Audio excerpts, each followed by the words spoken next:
Queramos o no queramos, en un futuro muy próximo, la reducción del consumo de energía fósil de la economía global y todas las actividades humanas va a ser una realidad. Al mismo tiempo, también se reducirá el uso de recursos minerales y habrá que hacer un uso más eficiente del agua. Se precisan, por tanto, sistemas agrícolas más resistentes y capaces de adaptarse a todos los cambios que se prevén en los escenarios de cambio climático. Esto es una realidad y no es algo que podamos elegir socialmente o políticamente. Además, si la meta es que el sector agrícola contribuya a mitigar el calentamiento global, a fomentar la biodiversidad, a luchar contra la erosión y a favorecer los servicios socioculturales y ecológicos, se precisa repensar nuestra forma de actuar.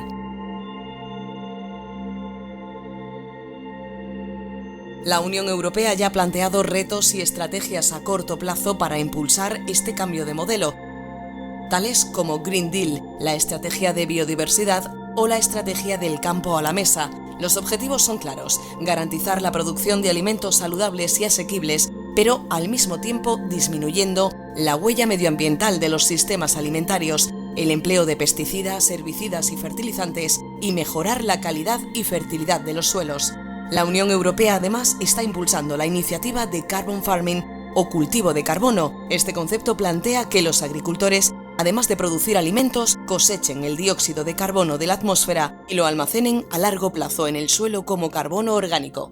Por todo esto, vamos a empezar haciendo una introducción a la huella de carbono.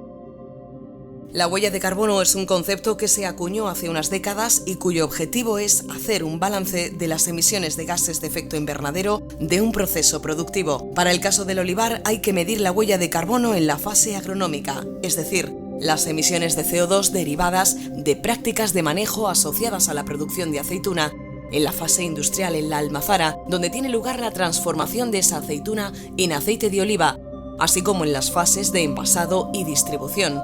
Para medir la huella de carbono a nivel de campo hay que tener en cuenta todas las entradas de CO2 de la atmósfera hacia la finca y todas las salidas de CO2 desde la finca hacia la atmósfera. Las salidas de CO2 incluyen las emisiones de gases de efecto invernadero que conllevan, por ejemplo, los fertilizantes químicos, los herbicidas y pesticidas de síntesis que durante su producción, su transporte a la finca y en su aplicación emiten CO2. Además, hay que considerar otras salidas, como por ejemplo el CO2 que se emite durante la combustión del gasoil, de la maquinaria que se utiliza en otras operaciones, como la poda, la recolección, el laboreo, etc. También se incluyen las emisiones asociadas en la transformación de las aceitunas en aceite de oliva, tanto en las almazaras como en las plantas de refinado o en la combustión del hueso seco de la aceituna. Además, el transporte y la distribución del aceite y los subproductos generados, entre otros, suponen emisiones de CO2 a la atmósfera que debemos contabilizar. Todos los años, una cantidad de CO2 de la atmósfera se introduce a través de la fotosíntesis en el árbol y en la cubierta vegetal, aumentando la biomasa, tanto del árbol como de la cubierta. Ese CO2 se convierte en carbono orgánico que se distribuye entre las distintas partes del árbol. Una parte aparece en la aceituna, que después sale hacia almazara. Otra parte aparece en los restos de la poda. Otra va a formar nuevas hojas que unos años después se caerán del árbol hacia el suelo y otra parte permanece en el árbol fortaleciendo las estructuras de este, por ejemplo, en el tronco principal, en las ramas primarias, secundarias y también en su sistema radicular. Para conocer la cantidad de CO2 atmosférico que se transforma desde la atmósfera a carbono orgánico dentro de las estructuras fijas estables del árbol, se mide el incremento anual del peso de los olivos a través, por ejemplo, del biovolumen, teniendo en cuenta la densidad de la madera y el contenido en carbono orgánico de distintas partes del árbol. De este modo, la cantidad anual de CO2 de la atmósfera que se almacena en las estructuras fijas y estables en el árbol oscila entre 700 y 1.800 kilos de CO2 por cada hectárea, dependiendo de la variedad, edad, marco de plantación o del manejo. El manejo del olivar también influye enormemente en la cantidad de CO2 que se transfiere de la atmósfera hacia el suelo. Por ejemplo, si permitimos que se implante una cubierta vegetal. A través de la fotosíntesis se capturará CO2 que se almacena en la biomasa de la cubierta vegetal. La contribución de la cubierta vegetal en el aumento de carbono orgánico en el suelo es muy variable, pero anualmente puede oscilar entre 180 y 1000 kilos de CO2 por hectárea. En el caso de los restos de la poda, sabiendo qué cantidad de resto de poda se produce por hectárea y analizando la cantidad de carbono y la emisión de CO2 durante la descomposición de esos restos, también podemos estimar la cantidad de carbono que se almacena en el suelo a largo plazo si los restos de poda se trituran y se aplican sobre el suelo. Las cantidades anuales son también altamente variables y suelen oscilar entre los 450 y los 1000 kilos de CO2 por hectárea. Resumiendo, en un olivar en el que las prácticas de manejo se acercan a un modelo sostenible, en el que se permite la presencia de la cubierta vegetal en la mayor parte de la superficie del olivar, en el que los restos de poda se trituran en el suelo, junto con la cantidad de carbono que se almacena en el árbol, podemos estar hablando de que anualmente se trasladan desde el CO2 atmosférico a carbono orgánico que se acumula a largo plazo en la finca, entre 1.350 y 3.500 kilos de CO2 en cada hectárea. El papel que puede jugar el olivar mediterráneo en minimizar el cambio climático se podría traducir en la absorción anual de entre 10 y 30 millones de toneladas de CO2 que se están transfiriendo de la atmósfera hacia estos olivares, siempre y cuando se implementen prácticas de manejo catalogadas como sostenibles. Además, estas prácticas proporcionan hábitats para el desarrollo de una infinidad de organismos que pueden proveer de servicios ecosistémicos al agricultor y a la sociedad, además de reducir ostensiblemente la pérdida de suelo por erosión. Entremos ahora en el detalle de las prácticas que harán más sostenible a nuestro olivar, y lo primero que tenemos que tener en cuenta es el cuidado de nuestro suelo. El suelo constituye el principal capital del agricultor, no solo como soporte físico del cultivo, sino como el almacén de agua y nutrientes, abundante banco de semillas silvestres, así como de gran cantidad de organismos vivos que facilitan el reciclado y la disponibilidad de nutrientes.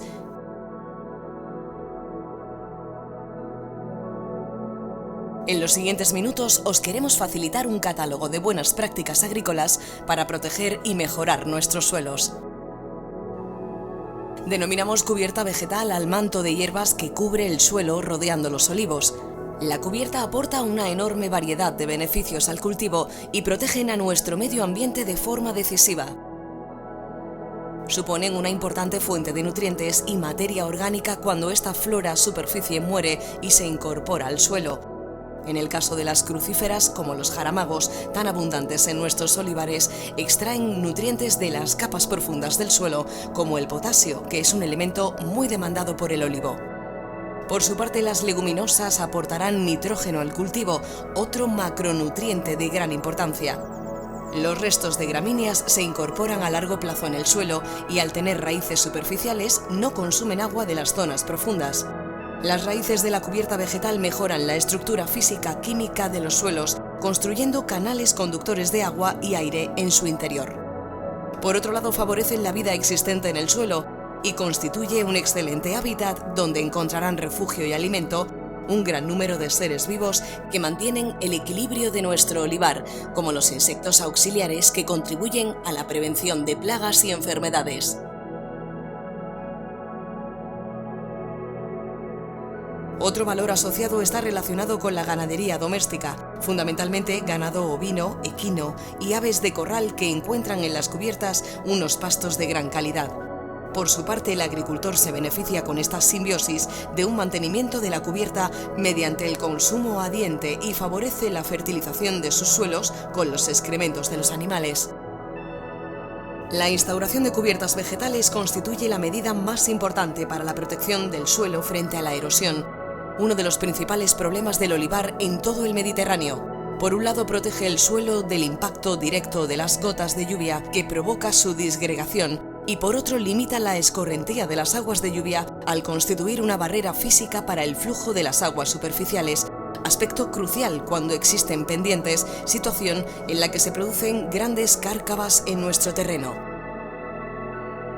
Otra ventaja es la facilidad para el acceso de la maquinaria al olivar en épocas lluviosas, permitiendo realizar labores como la recolección sin tener que luchar contra el barro.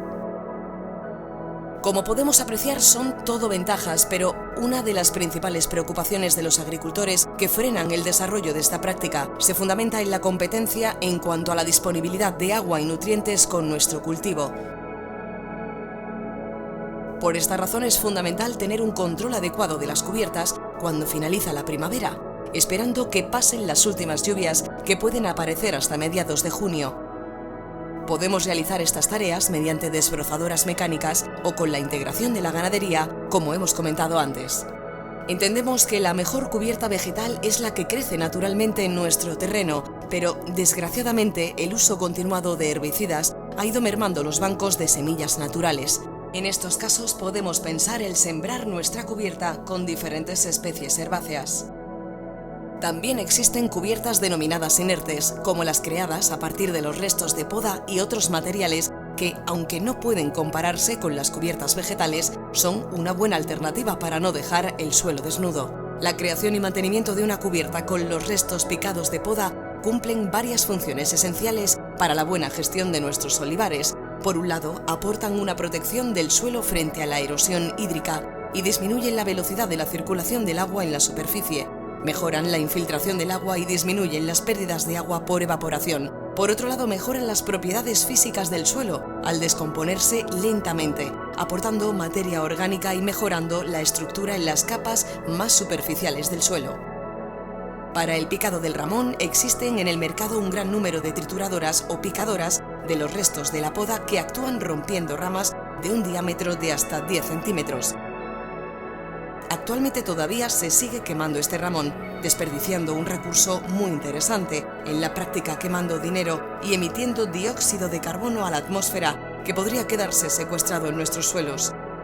Por último, podemos apoyarnos también en los valores paisajísticos que aportan las cubiertas, ya que ese manto verde embellece nuestros olivares y proporciona flora y fauna que los hace mucho más atractivos. Una vez conocidas las ventajas de las cubiertas vegetales, nos adentramos ahora en la fertilización orgánica, en concreto con una práctica poco extendida y que sería una alternativa clave para la mejora de nuestras producciones, el compostaje de los alpeorujos. Se denomina compostaje al proceso por el que la materia orgánica se descompone hasta formar humus. Se trata de un proceso biológico aeróbico que podemos acelerar si controlamos la humedad, la aireación y la temperatura del montón. Todo esto facilitará la intervención de la gran cantidad de macro y microorganismos que participan en el proceso. El producto final mejorará la calidad de los elementos de partida empleados para hacer el compost.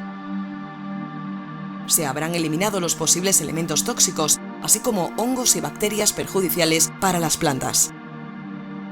De este modo mejoramos la sanidad del cultivo, la nutrición del suelo, así como el cierre del ciclo de nutrientes de nuestra finca. Para obtener un producto de calidad debemos asegurarnos de arrancar el proceso con una mezcla equilibrada de los componentes de partida, que deben tener una relación de carbono-nitrógeno cercano a 30, es decir, una parte de nitrógeno por cada 30 partes de carbono. Existen tablas para conocer las relaciones de carbono-nitrógeno de los diferentes materiales de partida. El alperujo es el principal subproducto del olivar, interviniendo como el principal componente de nuestro compost. Al tener una alta humedad es necesario mezclarlo con otros elementos, denominados estructurantes, que permitirán la entrada de aire en la mezcla. En el olivar utilizaremos principalmente las hojas de olivo que se separan de la aceituna a la entrada en la almazara y pequeñas ramas que se han desprendido durante la recolección. Este material es relativamente abundante en la industria oleícola y se puede complementar o sustituir por otros subproductos agrícolas, industriales o urbanos: serrín, paja, matas de invernaderos, material vegetal picado, etc. En cualquier caso, el tamaño máximo de los fragmentos no debe superar los 3 centímetros. También debemos incorporar a nuestra mezcla una fuente de nitrógeno. Estamos pensando principalmente en estiércol, aunque también puede ser la harina de sangre, purines, etc.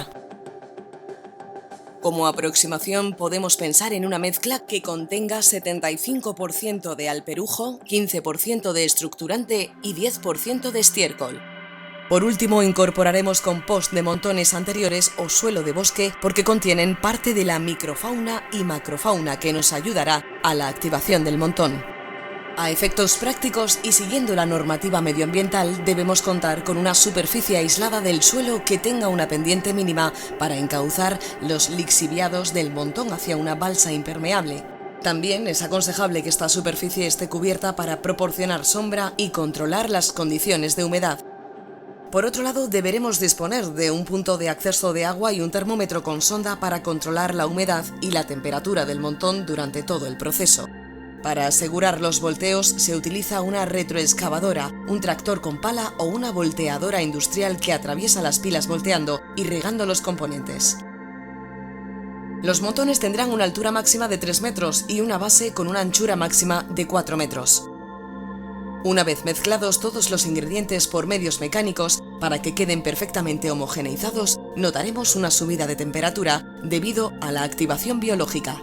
En una primera fase se alcanzan temperaturas cercanas a los 60 grados, que son muy interesantes para acabar con hongos y bacterias indeseables e invalidan las semillas que estén presentes en el montón. Temperaturas a partir de 70 grados causan la destrucción de la fauna que interviene en el proceso de compostaje y será necesario hacer un primer volteo para disminuir la temperatura.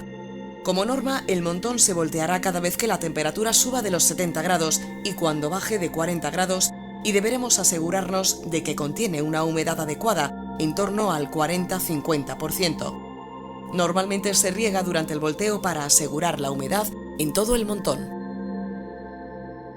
Este proceso puede durar entre 6 y 9 meses. Nos exige medir la temperatura al menos una vez a la semana durante los primeros meses. Por regla general se producen entre 6 y 10 volteos en total.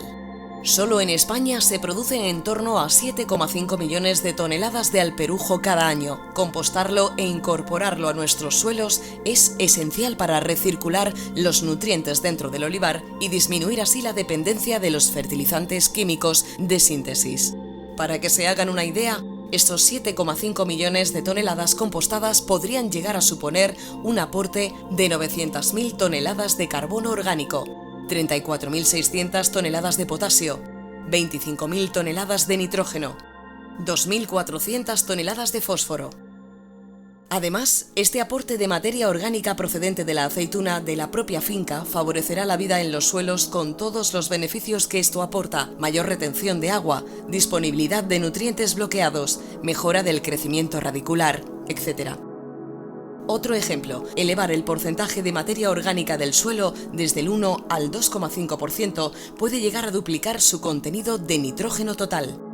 Para finalizar esta guía de buenas prácticas, queremos proponeros que mejoréis en lo posible la biodiversidad de vuestro cultivo. Incrementar la presencia de setos en las lindes y zonas improductivas de nuestro olivar, junto con la cubierta vegetal, ayudará enormemente al control biológico de posibles plagas y enfermedades, albergando a numerosos insectos beneficiosos.